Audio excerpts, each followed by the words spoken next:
from Intel Packing Machinery. Today I will introduce the machine is a triangle key bag, inner bag and outer bag packing machine.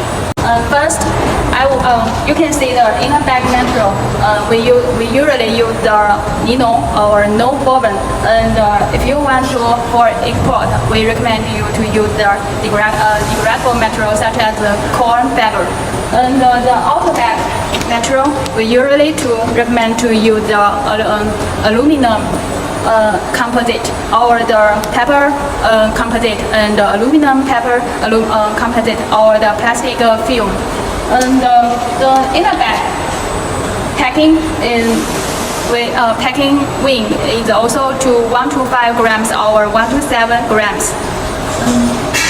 Next, I will to introduce this machine, the main part of this machine.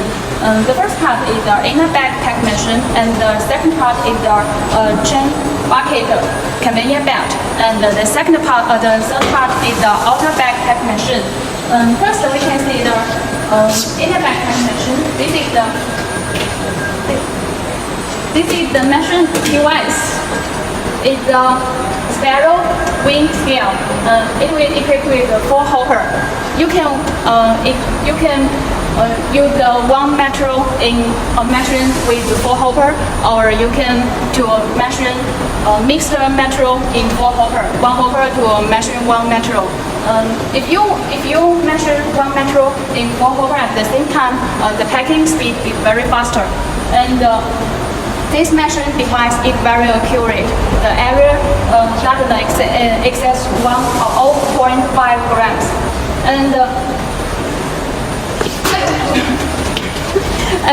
second, the device is